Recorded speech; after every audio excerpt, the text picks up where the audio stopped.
నేనేమనను, వాళ్ళు వడ్డించిందే ఈ అప్పు, ఇది మేం చేసింది కాదు.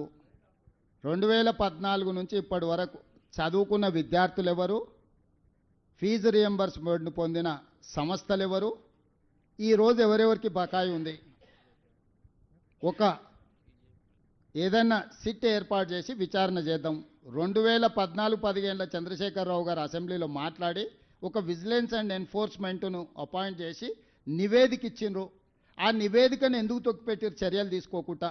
దాని మీద కూడా చర్యలు తీసుకుందాము. నేను ఆ కళాశాల యజమానులను, మీరు వ్యాపారం చేసుకుంటారు, మీరేం సేవ చేస్తలేరు, మీ వ్యాపారంలో మీరు ఎంత సంపాదించిండ్రు, మీరు ఎట్లా సంపాదించుకుంటుండ్రు, ఏమేం జరిగింది అనేది అందరికీ తెలుసు. రాజకీయ ప్రేరితమైన స్టేట్మెంట్లు అధికారులను తిట్టడంతో మీకేం ఫీజు రియంబర్స్మెంట్ రాదు. ప్రభుత్వానికి ఉన్న అప్పుల్లో 35 సంవత్సరాలు ప్రభుత్వంలో సేవలు అందించిన అధికారులకు కూడా వాళ్ళ రిటైర్మెంట్ బెనిఫిట్స్ను విడతల వారికి ఇస్తున్నాము. మేము ప్రభుత్వాన్ని ఏర్పాటు చేసే సమయానికి జీతభత్యాలు కూడా విడతలాలు ఇస్తుంటే సరిదిద్దుకుంటూ వస్తున్నాము.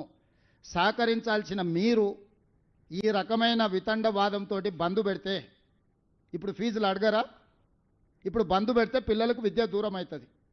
3 నెలలకు 6 నెలలకు మేము ఫీజులు ఇస్తే ఈ బంద్ పెట్టినందుకు ఎవరిని శిక్షించాలి? పిల్లల జీవితాలతోని చెలగాటాలు ఆడొద్దని నేను యజమానులకు చెప్తున్నా. విడతల వారీగా మీకు ఫీజులు చెల్లించే బాధ్యత మేము తీసుకుంటాము. మొట్టమొదట మేము అధికారంలోకి వచ్చిన తర్వాత ఏం బకాయిలు ఉన్నా అవి ఇస్తాం. కేసీఆర్ పెట్టిపోయిన బకాయిలు ఏమన్నా ఆడబోయి అడుగురి.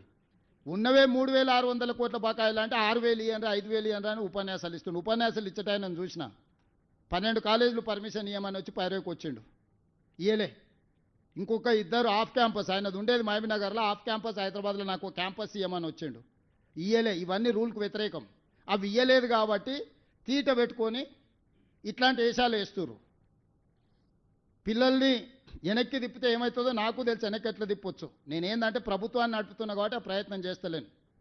పిల్లల చదువులకు ఆటంకం కలిగిస్తే యజమానులైనా ఉండొచ్చు, రాజకీయ పార్టీలైనా ఉండొచ్చు, ఎవరైనా కఠినంగా వ్యవహరిస్తాము.